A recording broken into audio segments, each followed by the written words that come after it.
নমস্কার বন্ধুরা, GS forum চ্যানেলে আপনাদের সবাইকে স্বাগত জানাই। কালকে রাতে এমন একটা ঘটনা ঘটে গেছে যা বলতে পারেন যে পশ্চিমবঙ্গের রাজনৈতিক ইতিহাসে কখনো ঘটেনি। এই ঘটনা শুধুমাত্র মর্মান্তিক আমি বলবো না, এটা বাংলার রাজনীতির ইতিহাসে একটা কালো দিন বলতে পারেন। আজ পর্যন্ত যত রাজনৈতিক প্রতিহিংসা হয়েছে সেখানে আমরা দেখেছি যে লোকাল যে রাজনৈতিক কর্মচারীরা তারা কিন্তু শহীদ হয়েছেন বা বলি হয়েছেন বলতে পারেন। কিন্তু বর্তমানের যে রাজনীতি সেই রাজনীতি কিন্তু অনেকটাই বদলে গেছে। এখন কিন্তু নেতাদেরকেও টার্গেট করা হচ্ছে, এমনকি নেতার যারা পার্সোনাল অ্যাসিস্ট্যান্ট রয়েছে তাদেরকেও টার্গেট করা হচ্ছে। খুব গুরুত্বপূর্ণ ঘটনা, কালকে রাতে শুভেন্দু অধিকারীর আত্মসহায়ককে পয়েন্ট ব্ল্যাঙ্ক রেঞ্জ থেকে গুলি করে হত্যা করা হয়েছে, যেটা বাংলার রাজনীতির ইতিহাসে কখনো ঘটেনি। ডিটেলসে দেখার চেষ্টা করব এই যে আত্মসহায়ক রয়েছেন চন্দ্রনাথ, তাকে কেন হত্যা করা হলো, রাজনীতির প্রতিহিংসার কারণে তিনি বলি হয়েছেন না অন্য কোনো গণ্ডগোল এর মধ্যে রয়েছে, এবং তার সঙ্গে সঙ্গে এই চন্দ্রনাথ তিনি কে, তিনি কেন বাংলার রাজনীতিতে যথেষ্ট প্রভাবশালী, এই সমস্ত কিছু ডিটেলস এই ভিডিওটার মধ্যে দেখার চেষ্টা করব। ভিডিওটা ভালো লাগলে মাস্ট লাইক করে দেবেন, চ্যানেলটাতে নতুন হয়ে থাকলে সাবস্ক্রাইব করে নেবেন এবং মাস্ট এই ভিডিওগুলোকে শেয়ার করতে ভুলবেন না। প্রথমে আসি ঘটনাটা কি ঘটেছে। মধ্যমগ্রাম দোহরিয়া এরিয়া, রাত 10:20। চন্দ্রনাথ রথ শুভেন্দু অধিকারীর বিধানসভার সমস্ত কাজকর্ম সেগুলো সামলে বাড়ি ফিরছিলেন। মধ্যমগ্রামে একটি ফ্ল্যাটে তিনি থাকতেন এবং সেখানে ফিরছিলেন। দোহরিয়া এরিয়া, হঠাৎ করে সাডেনলি একটা গাড়ি আসে আর গাড়িটা সামনে থেকে ব্লক করে। সঙ্গে সঙ্গে তিনি ব্রেক করেন। গাড়ির মধ্যে 3 জন ছিল, চন্দ্রনাথ রথ এবং তার ড্রাইভার বুদ্ধদেব এবং তার পেছনে আরও একজন সহকর্মী ছিলেন। হঠাৎ করে সাইড থেকে একজন আসে, মাথায় হেলমেট পরা, বাইক নিয়ে, এবং পয়েন্ট ব্ল্যাঙ্ক রেঞ্জ থেকে গাড়ির কাঁচের ওপরে বন্দুক রেখে 6 রাউন্ড গুলি করে। 3 রাউন্ড গুলি চন্দ্রনাথের বুকে, হৃৎপিণ্ডে আঘাত করে এবং বাকি যে 3টে গুলি সেটা ওই ড্রাইভারের গায়ে লাগে। পেছনে যে বসেছিল সে কোনো ক্রমে বেঁচে যায়। গাড়ির মধ্যেই সঙ্গে সঙ্গে চন্দ্রনাথ রথের কিন্তু মৃত্যু হয় এবং যে ড্রাইভার ছিল তাকে কিন্তু ইমিডিয়েটলি হসপিটালে নিয়ে যাওয়া হয়। সামনেই ভিভাসিটি হসপিটাল ছিল, সেই হসপিটালে নিয়ে যাওয়া হয় এবং সেখান থেকে তাকে রেফার করে দেওয়া হয় পরবর্তীকালে বারাসাত হসপিটালে। এই যে ঘটনা, এই ঘটনা মর্মান্তিক ঘটনা। যারা প্রত্যক্ষদর্শী ছিল তারা বলছিল যে গাড়ির মধ্যে একজন ছিল এবং বাইকের মধ্যে একজন ছিল, এবং এরকম ঘটনা পশ্চিমবঙ্গে কখনো ঘটেনি। একদম পয়েন্ট ব্ল্যাঙ্ক রেঞ্জ থেকে একজনকে গুলি করা হচ্ছে, সেও আবার এই মুহূর্তে দাঁড়িয়ে যিনি সব থেকে বাংলার রাজনীতিতে প্রভাবশালী ব্যক্তি শুভেন্দু অধিকারী, তার আত্মসহায়ক। সিসিটিভি ফুটেজ থেকে যেটা জানা গেছে সেটা হলো যে সমস্ত দুষ্কৃতীরা এই ঘটনা ঘটিয়েছে তারা রীতিমতো 5 থেকে 6 দিন রেকি করছিল এই পুরো জায়গাটার এবং চন্দ্রনাথ রথের সমস্ত মুভমেন্টকে ফলো করছিল, এবং এটাও দেখা গেছে।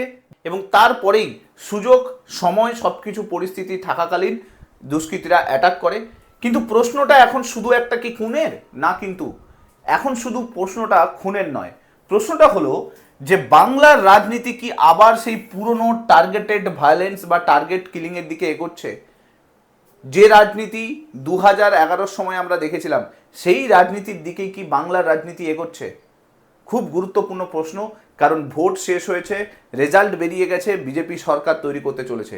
এই মুহূর্তে দাঁড়িয়ে এই ধরনের ঘটনা বাংলা রাজনীতিকে সম্পূর্ণ বদলে দেবে। ঘটনা ঘটার কিছুক্ষণের মধ্যেই শুভেন্দু অধিকারী তিনি পৌঁছন এবং বিজেপি রাজ্য সভাপতি শ্রমিক ভট্টাচার্য তিনিও পৌঁছন এবং ডিজি সিদ্ধিনাথ গুপ্ত তিনিও ঘটনাস্থলে পৌঁছন। এবং ডিজি যে বক্তব্য জানিয়েছে, প্রাথমিক তদন্ত করে তিনি বলেছেন যে 4 চাকার একটা গাড়িকে বাজেয়াপ্ত করা হয়েছে, কিছু গুলি এবং ব্যবহৃত কার্তুজকে উদ্ধার করা হয়েছে, সিসিটিভি ফুটেজকে খতিয়ে দেখা হচ্ছে এবং অভিযুক্তদের চিহ্নিত করার চেষ্টা করা চলছে। মানে তদন্তের প্রাথমিক যে রিপোর্ট সেই রিপোর্টটা কিন্তু তুলে ধরেন এবং তিনি বলেন যে তদন্ত চলছে। এখন প্রশ্ন হলো কেন চন্দ্রনাথ রথকে হত্যা করা হলো, তিনি কেন বাংলার রাজনীতিতে বর্তমানে এত প্রভাবশালী হয়ে আছেন, আর তাকে হত্যা করার পেছনে আসল সত্যটা কি আছে? তার আগে আপনাকে এটা বুঝতে হবে যে কে এই চন্দ্রনাথ রথ। দেখুন, চন্দ্রনাথ রথ খুবই ব্রিলিয়ান্ট একজন পার্সন। রহড়া রামকৃষ্ণ মিশন থেকে পড়াশুনো কমপ্লিট করে, এয়ারফোর্সে চাকরি করে অনেক দিন, চাকরি করার পরে বাড়ি ফিরে আসে। চন্দ্রনাথ রথের যে মা হাসি রথ, তিনি কিন্তু সেই সময় তৃণমূলের পঞ্চায়েত কর্মাধ্যক্ষ ছিলেন। সেই সময় পূর্ব মেদিনীপুরের তৃণমূল যে পুরো পরিষদীয় সমস্ত কিছু হ্যান্ডেল করছিলেন শুভেন্দু অধিকারী। হাসি রথ কিন্তু খুবই কাছের পার্সন ছিলেন শুভেন্দু অধিকারীর। তো সেই সূত্রে চন্দ্রনাথ রথের সঙ্গে শুভেন্দু অধিকারীর পরিচয় হয় এবং শুভেন্দু অধিকারীর চন্দ্রনাথ রথকে পছন্দ হয়। পরবর্তীকালে কিছু কিছু যে ব্যাপারগুলো, পরবর্তীকালে শুভেন্দু অধিকারীর সমস্ত কাজকর্ম ধীরে ধীরে ধীরে ধীরে চন্দ্রনাথ রথের হাতে যায়। চন্দ্রনাথ রথ এরকম একজন পার্সন ছিল যিনি কিন্তু শুভেন্দু অধিকারীর ছায়া সঙ্গী বলতে পারেন। অর্থাৎ শুভেন্দু অধিকারী কোথায় যাবেন, কি করবেন, কোন মিছিলে যাবেন, কোন মিটিং অ্যাটেন্ড করবেন এবং কার সঙ্গে দেখা করবেন, এভরিথিং এই চন্দ্রনাথ রথের কাছেই সব ইনফরমেশন থাকতো এবং তিনিই সব কিছু ডিসাইড করে দিতেন। এবং যার জন্য শুভেন্দু অধিকারীর ছায়া সঙ্গী তাকে বলা হতো। এবং জবে থেকে তিনি তৃণমূলে ছিলেন তখনও কিন্তু চন্দ্রনাথ রথ ছিলেন। এমনকি যখন শুভেন্দু অধিকারী জলসম্পদ ডিপার্টমেন্ট হ্যান্ডেল করছিলেন, পশ্চিমবঙ্গের জলসম্পদ মন্ত্রী হিসেবে যখন সব কিছুটা হ্যান্ডেল করছিলেন, তখন তার পেছনে একজন পার্সন ছিলেন সেই চন্দ্রনাথ রথ। তিনি কিন্তু সমস্ত কিছুকে ম্যানেজ করছিলেন। তারপরে শুভেন্দু অধিকারী যখন তৃণমূল থেকে বিজেপিতে যায়, তারপরেও নন্দীগ্রামে এত বড় জয়, তার পেছনে এই মানুষটার সব থেকে বেশি হাত ছিল। তো যদি দেখেন শুভেন্দু অধিকারী তৃণমূল থেকে আজকে বিজেপিতে এসছে এবং বিজেপিতে এত প্রভাব তৈরি করার পেছনে একজন পার্সন যে খুব শক্ত হাতে শুভেন্দু অধিকারীকে সামনের দিকে এগিয়ে যেতে হেল্প করেছিল, সেটা আর কেউ নয়, একদম বলতে পারেন যে ভাইয়ের মতো একজন পার্সন, যার নাম ছিল চন্দ্রনাথ রথ। তাই এই চন্দ্রনাথ রথকে যদি সরানো যায় তাহলে কিন্তু বাংলার রাজনীতিতে অনেক বড় প্রভাব আসবে, এটা কিন্তু বিরোধী পক্ষ সবাই জানতো। এবার এই ঘটনা এত গুরুত্বপূর্ণ কেন, এই মুহূর্তে দাঁড়িয়ে এত গুরুত্বপূর্ণ কেন? কারণ 7ই মে আপনারা জানেন যে বর্তমানের যে সরকার রয়েছে, বিদায়ী সরকার রয়েছে, তাদের মেয়াদ শেষ হচ্ছে। 8 তারিখ অমিত শাহ তিনি কিন্তু আসছেন, পরিষদীয় দলের প্রথম বৈঠক হতে চলেছে এবং হয়তো রাজ্যের প্রথম মুখ্যমন্ত্রীও ওই দিন ঘোষণা হয়ে যাবে এবং 9 তারিখ শপথ গ্রহণ অনুষ্ঠান হতে চলেছে। দেখুন, শুভেন্দু অধিকারী শুধুমাত্র নন্দীগ্রামে জয় নিয়ে আসেনি। শুভেন্দু অধিকারী কিন্তু বিদায়ী মুখ্যমন্ত্রীর এরিয়াতে ঢুকে সেখানে কিন্তু রীতিমতো একটা বড় মার্জিনে হারিয়েছেন। আর এর পেছনে যদি কেউ সব থেকে বেশি প্রভাবশালী থাকে, তিনি হলেন চন্দ্রনাথ রথ। চন্দ্রনাথ রথ পূর্ব মেদিনীপুরের আপনি যে কোনো বিজেপি পরিষদীয় দলের নেতার কাছে খুব বড় নাম বলতে পারেন এবং সমস্ত মানুষের সঙ্গে তার কন্ট্যাক্ট কিন্তু ছিল, সেটা নেতা নেত্রী লোকাল এরিয়া সব কিছুর সঙ্গে তার কিন্তু হাতের মুঠোই ছিল। এবং যার জন্য নন্দীগ্রামে অনেক বড় একটা জয়ের ব্যবধানে এই চন্দ্রনাথ রথ শুভেন্দু অধিকারীকে জয় দিতে পেরেছিল।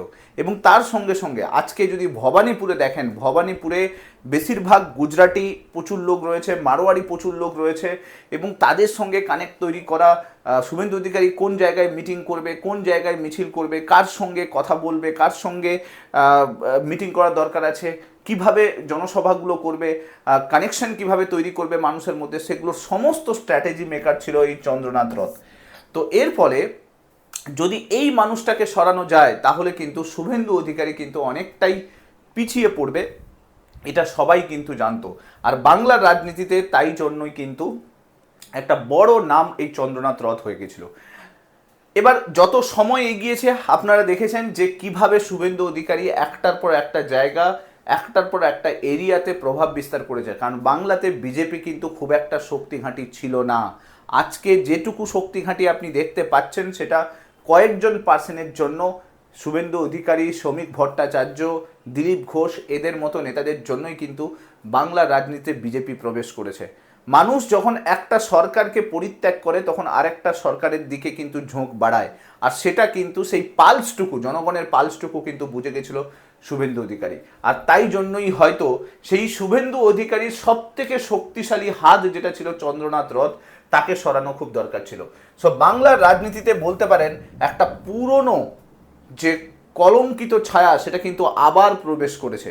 কারণ এইটা খুব গুরুত্বপূর্ণ, এই ঘটনা একটা পুরাতন যে স্মৃতি সেটাকে কিন্তু মনে করিয়ে দিচ্ছে। কারণ বাংলা রাজনীতিতে এই রাজনৈতিক প্রতিহিংসা নতুন কিছু নয়, এর আগেও হয়েছিল। ভোটের পূর্ববর্তী প্রতিহিংসা, ভোটের পরবর্তী প্রতিহিংসা সব সময় কিন্তু হতো। পোস্ট পোল ভায়োলেন্সে প্রত্যেকবারে যখনই ভোট হতো প্রায় 50 থেকে 52 জন মানুষ মারা যেত। কিন্তু এইবার কিন্তু অনেক কিছু পরিবর্তন হচ্ছিল। বিজেপির তরফ থেকে বলা হয়েছিল যে কোনো পোস্ট পোল ভায়োলেন্স হবে না, অর্থাৎ কোনো রাজনৈতিক প্রতিহিংসা হবে না, এবং সেইভাবেই এগোচ্ছিল। জানেন তো, মানে প্রত্যেকবারে আমরা যখনই কোনো ভোট কমপ্লিট করেছি আমরা দেখেছি রাজনৈতিক প্রতিহিংসার শিকার মানুষ হয়েছে। কিন্তু এইবারে অনেক আলাদা ছিল। বিজেপির রাজ্য সভাপতি শ্রমিক ভট্টাচার্য তিনি বলে দিয়েছিলেন যে কোনো রাজনৈতিক প্রতিহিংসা বাংলার বুকে হবে না, আর এটা আমাদের বাংলার রাজনীতির সংস্কৃতি যেন না দাঁড়ায়, আগে যেটা হতো সেটা যেন এখন না হয়। এবং সেই অনুযায়ী আমরা দেখেছিলাম যে প্রতিহিংসা রাজনীতি কিন্তু শুরু হয়নি। হয়তো কিছু কিছু জায়গায় বিক্ষিপ্ত কয়েকটা পার্টি অফিসকে ভাঙা হয়েছে, কিন্তু মানুষের ওপরে অত্যাচার, মানুষের মৃত্যু, এই বাংলা কিন্তু প্রথমবার ভোট পরবর্তী হিংসাকে দেখছে না। এর আগে কিন্তু যতবারই ভোট হয়েছে সেটা কিন্তু দেখে এসছে। বাট তার সত্ত্বেও আমরা দেখলাম যে সেই রাজনৈতিক প্রতিহিংসা কিন্তু ধীরে ধীরে ধীরে ধীরে বিল্ড আপ হচ্ছে। এবং 2016 যদি আপনি রিপোর্ট দেখেন তাহলে আপনি দেখতে পাবেন কিভাবে রাজনৈতিক প্রতিহিংসা হয়েছে। সেই রকম হিংসা কিন্তু বর্তমানে হচ্ছে না। কিন্তু তার সত্ত্বেও একজন প্রভাবশালী নেতার আত্মসহায়ককে মেরে দেওয়া, সেটা যেন কোথাও মনে করিয়ে দিচ্ছে যে রাজনৈতিক প্রতিহিংসা কিন্তু আবার শুরু হতে চলেছে। এখন প্রশ্ন হলো যে কারা এই চন্দ্রনাথ রথকে মারতে পারে। দেখুন, পুলিশ সিসিটিভি ফুটেজকে খতিয়ে দেখছে, দ্রুত তদন্ত স্টার্ট করেছে, নিরপেক্ষতা প্রমাণ করার চেষ্টা করছে, এবং রীতিমতো গ্রাউন্ডে যদি দেখেন প্রচুর উত্তেজনা স্টার্ট হয়েছে। সবাই মধ্যমগ্রাম এরিয়াতে রীতিমতো প্রোটেস্ট করছে যে যারা এর পেছনে দায়ী তাদের এগেনস্টে যাতে ইমিডিয়েটলি স্টেপ নেওয়া হয়।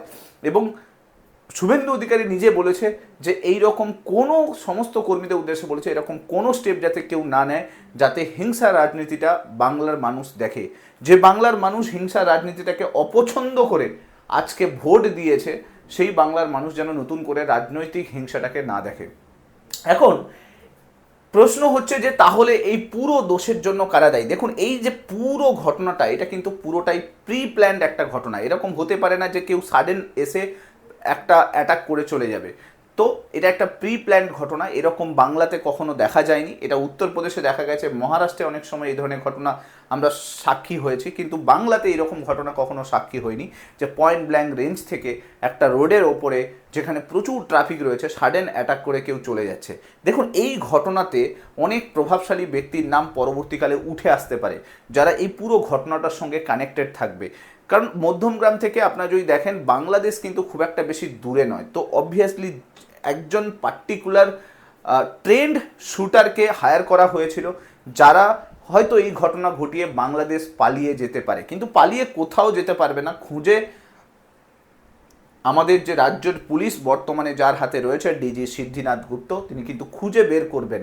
কিন্তু এখানে প্রশ্ন হচ্ছে এই ধরনের রাজনীতি কোনো একটা পার্টিকুলার শুটারকে দিয়ে একজন প্রভাবশালী ব্যক্তির আত্মসহায়ককে খুন করা, এই রাজনীতি কিন্তু বাংলা দেখেনি। কিন্তু এইখানে কোথাও যেন মনে হচ্ছে যে সেই রাজনীতি যেন খেলা স্টার্ট হয়ে গেল।